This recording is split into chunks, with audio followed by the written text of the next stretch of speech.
What's up, everybody? Billy Ward here, presenting Shift, an online educational program to simply help you live your lives better. During this tier, we're going to take a look at this moment in time with master teacher Kim Copleand. Kim, welcome to the show. Thank you. The show is called The Shift, and I'm really trying to speak to the collective shift, but also the individual shift that we all have an opportunity to cultivate at really any point in time. This time is, in particular, incredibly challenging for a lot of us, and I think we want to just take a moment to acknowledge some of the sickness and some of the illness and even some of the death that people are doing, and certainly share our condolences with them and know that our prayers are with them. But beyond some of that, the illness and the sickness, what has this time been like for you? What have you been up to? How have you been dealing? What's this last 4 months? What does it look like for you? When I finally, and it didn't take long, maybe about a week, but when I accepted what was happening and grounded down, I began to see this time as an immense blessing. It's a pause. So there are things that I have done that I've wanted to do for some time that I'm doing now, just being in my home. So, for instance, I've envisioned creating a yoga studio space in my home. And I've done that, and I'm very happy with it. I have been experimenting with cooking different things and leaning into more of a plant-based diet, and I have had time for that. So I've had time to for play and for pleasure and for fun and to dance and to burn incense and to light candles and to create new rituals, and so I've been leaning into the grace that I feel that this collective pause has offered, and really rooting down and becoming a stronger teacher because of it, and not just in teaching, but more productive almost in every aspect of my life because I'm more relaxed. So I'm arguably more productive than I was when I was, out and about and busy in the world. So I'm less distracted. You mentioned this pause. Why is it so important for us to recognize this pause and to maybe learn from this moment in time how important it is as we move forward to continue to create those pauses? I'm not sure that I know the why, but I know that we needed something like this in order for it to happen. I think we were moving so quickly and so busy and distracted and working so hard. People stressed, people having strokes at 30 and 40 years old. I think we needed something that was, so scary, so threatening that it would cause all of us to just be at home, to be some of us to be alone, some of us to be with each other, with our families, with our children. We needed the time, and people are at different places with it. For some it's hard, but I think what we're all learning. We're all learning. So it's I'm not sure the why, but I know that it was necessary. And what do you hope? What do you hope that the world learns from this pause? Well, I feel that, and it's not just me. I'm in a community of seekers and spiritual teachers who believe that this is a part of what has been predicted for some time, the ushering in of a new way of relating to one another. For so long, we have been competitive, and we've associated success with hard work, really hard work. I can remember when I was in my early days, when I was working for an investment bank, and you really were not valued. And I was in trading, so it wasn't my story, but my friends who were in investment banking, you were not valued unless you stayed there overnight. Or my friends, in law firms, unless you were working a 23 out of 24-hour day, you were not doing your job. So that is shifting. How can we relax more and listen and hear what it is that we're supposed to be doing. There are so many people. I have a friend who is an extraordinary banker, but she's in a law practice, because that's what she was told that she was supposed to do, and that was what was equated with success. But how can we now root down, listen, hear, and how can space be created for our gifts to emerge? Our spiritual gifts, because I believe the kingdom of God, right, is one where we're all sharing our gifts, each one a different gift. And for the betterment of the whole, for the betterment of community. And I know one of the things that I am doing now is I'm releasing a lot of things, right? I'm releasing, a spirit of competition, or the spirit like, oh, I can't share this teaching. It's all for everybody. Yeah. So I hope, my hope for people is that that everyone will root down and open up to hear. And sometimes, it's like a seed. Sometimes we've got to be buried in order to crack open and grow. And I think, we're in our houses, we're in this womb space, where growth is happening, and some of us are cracking, and that cracking, can lead to our growth, and so, so my hope is that people can tap into that.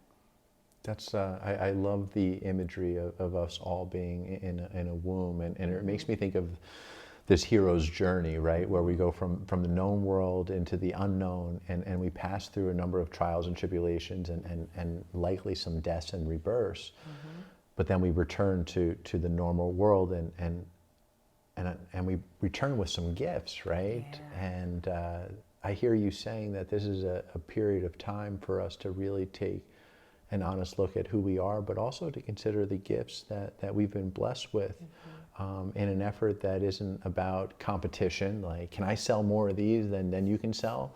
I always look at it like there's pizza out there for everybody, and everyone can get a whole slice or a whole pie.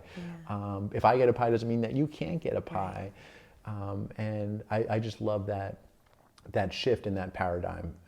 And I think there are other shifts happening too. And I think that's probably where the name came up, this opportunity, because I think Wayne Dyer said it, right? When we change the way we look at things, the things that we look at begin to change. And you mentioned earlier that this ushering in of these new ideas, and you had mentioned to me in conversation a new masculinity and a new femininity. Can we talk a little bit about that and what your outlook is there?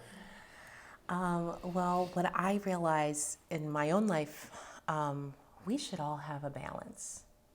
We should have a balance. So it's not, masculine and feminine energy are not necessarily associated with gender, right? It's just a difference in energy. And for many of us, we've got more than one or the other, and what I realize is that balance is what is needed. The future's not going to be feminine. The future's going to be balanced. And the masculine energy is initiating. It's strong. It's leading, and feminine energy is nurturing and soft and playful, and both.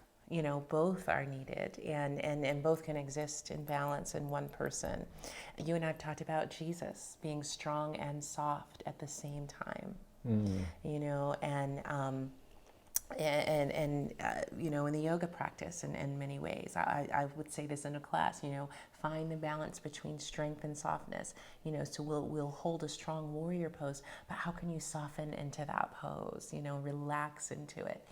And so I think that is what's to come, and if we allow it, we can find this, all of us can find it. And I don't know, I'm still learning too about what divine masculinity looks like, because we don't see it everywhere. Yeah. There's this idea of like what masculinity is, and it's been really celebrated. We've been in somewhere between 2,000 and 5,000 years of patriarchy, and some, masculinity is probably right now what the majority of people conceive it's at its weakest shape. It's not divine. It's not, when you talk about being in touch with your emotion or being able to connect, that's divine masculinity in my view, or that's Absolutely. a glimpse into it. But it's not just being macho and tough and not being in touch with your feeling or not being able to cry or whatever. And likewise, divine femininity isn't weakness or exploitation or not having a voice. It's or suppression, right? It's playful, it's wonderful, and so in my life, I've needed in this season to lean more into my divine femininity. I think in some ways I've had to be strong in initiating and leading, certainly in ministry. In fact, I've been in a lot of gendered spaces as I look back at the sorts of things that I've done on Wall Street, one of just a few women on, I worked in prisons after seminary and all men prisons, and in criminal justice in general, you've got mostly men. So I've been in these spaces, where I've had to, sort of heighten my masculine energy in order to be there with folks. So right now in this shift, in this moment in time, I am playful and fun. I'm putting on dresses every day and makeup and jewelry and dancing around my home and cooking and nurturing and loving the people that I, letting the people that I know that I love them and, and getting in touch with deeper in touch with my womb, even my womb. I'm not a mother, but just, connecting with the creative energy that's there. So, so for me, it's, things are coming back into balance, they're coming back into balance. And I think that's, we'll see that more and more in different places. I'm wondering what that looks like. I want to just interject there for a moment because you mentioned Jesus, and you and I had a conversation a couple of weeks back where I was sharing with you that I felt both weak and strong, and I didn't really have much control over when those feelings were going to surface.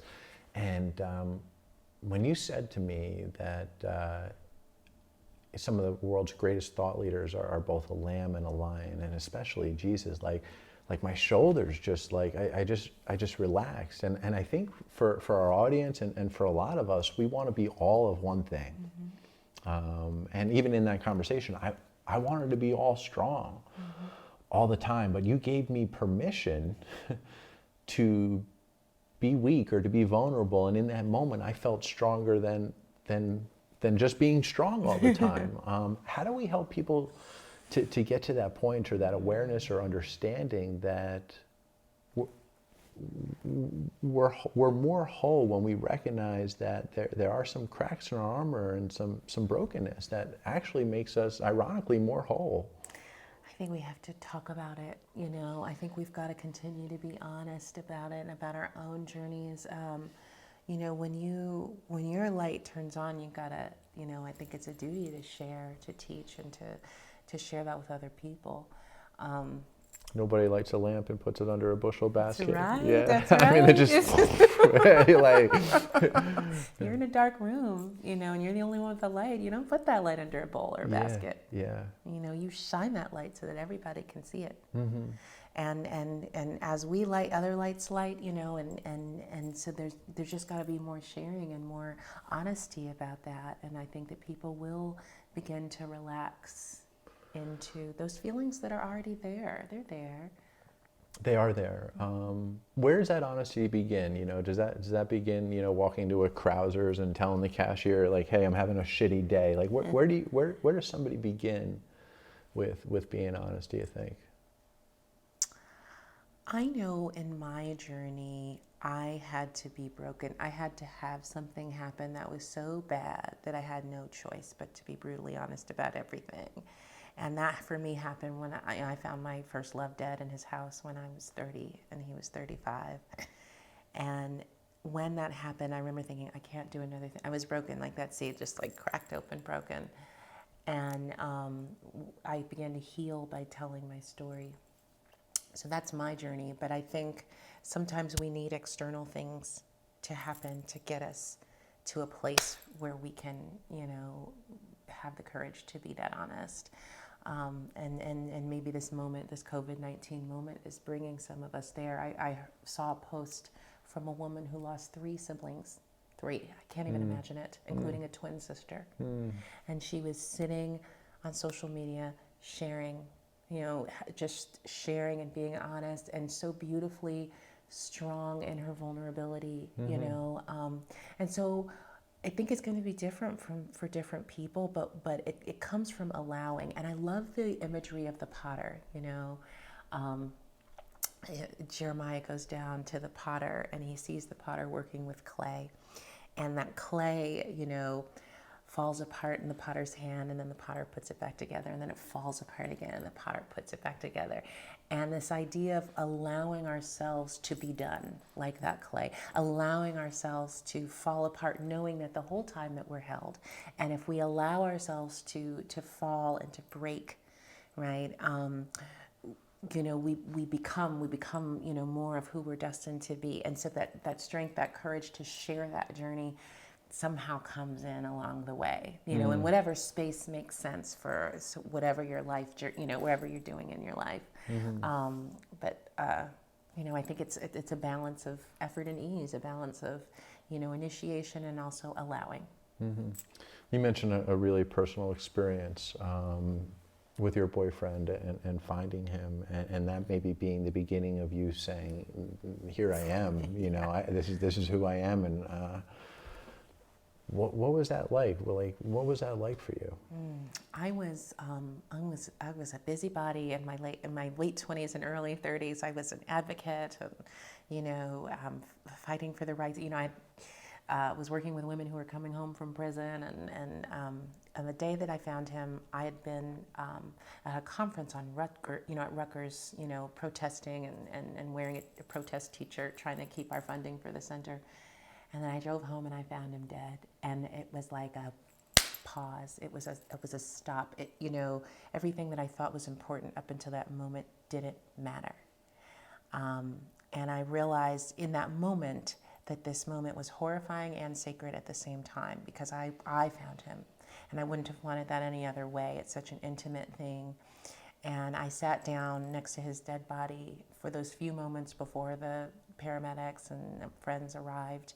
And I don't know, it just, it was horrifying. It was awful, but it was necessary.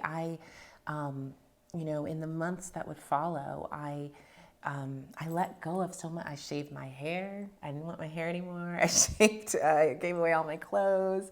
I moved out of my apartment and gave away all my furniture. I didn't want, I thought, naked I came into this world, and naked I will be right now, because I felt like my knees had been knocked out from under me. Like everything that I thought that I understood about myself was interrupted. And that was the beginning of my growth. Or the beginning of, a new direction, an odyssey that I would take. And the reason that I'm here right now, it's, even the reason that I even know you, the yoga would be part of my healing. I started practicing about 3 years after he died, seriously, and that was one of the things that helped me. And June 9th is such an important day because that's the day that I found him. And there was a yoga teacher training. I'd only been practicing for a few months, but the training ended on June 9th. And I thought, okay, well, I'll do it because it ends on June 9th, and that'll add something to the day. And I had no intention. I don't even think I thought I would teach yoga. I just was going to do a training to learn how to be a better practitioner. But it turns out that there was something there. So, it was hard. It was traumatic. It was awful. But through all of it, I felt like there were hands carrying me through. And I remember someone saying, like a couple of weeks before he died, I'd gone on a silent retreat in a monastery with a friend. And I spoke to her spiritual director, and she said, what I hear God saying is asking the question, how will love carry you through? And in that moment, I was like, what's she talking about? And then literally 2 weeks later, he died. And this question of how will love carry you through? Love carried me through that season. I just didn't want for anything. And I was so held and supported and just, and until it was time for me to root down in my feet again and be here now. be, in that next place. I'm in awe of you and your ability to share that story, and like goosebumps kind of running through me, and you surrendering and accepting, and then this question, like what a powerful question for us all during any moment in time. How will love carry us through? Just amazing. I feel so humbled and honored to hear parts of your story and to witness the beauty of your own commitment to your own evolution, and to see where you're at now and what you're doing, and to look to the future a little bit, to take a peek and to wonder what else is going to unfold for you and for us and for all of us. One thing I want to touch upon before we end today's podcast or episode is you mentioned seeing both the sacred and the horrifying events, the sacredness and maybe the not so sacredness all at once. And as I've gotten older, I just got a couple months ago. I got a new tattoo, and it's a huge yin yang symbol, and it was a commitment because it was a bigger piece than I was used to, and one of the reasons was behind it is I was becoming more accepting of this yin and this yang, this idea that I could see beauty and God in almost everything, despite what else I also experience and see. Can you speak a little bit to that idea? Well, I've been hearing a lot of teachers say, befriend the dark side, or embrace it. And one of the things, the womb is dark. It's dark. And it's nobody ever talks about the womb being dark. No, it's dark. Like it's ever. Dark. There's no You're the first person I've heard say that. Like, thank you for that insight. And someone had posted this woman, Marion Woodman, who I'm reading, The Maiden King. She said, maybe it's not the patriarchy that we know we need to cling to. Maybe we need to descend into the darkness of the maternal matrix and the chaos of it, and just allow. And I just love the way that's, that sounds. So, dark isn't always bad, but it's messy, and it's, I was angry. When Kesner, and I like to say his name, Kesner was running for political office when he died, and nobody knew his name. He didn't have name recognition. He'd lost, and he didn't have name recognition. So I said that I would say his name. I'll say his name. But when Kesner died, I was mad. And I remember my pastor came to see me, and she said, well, how are you feeling about God? And I said, well, I'm angry.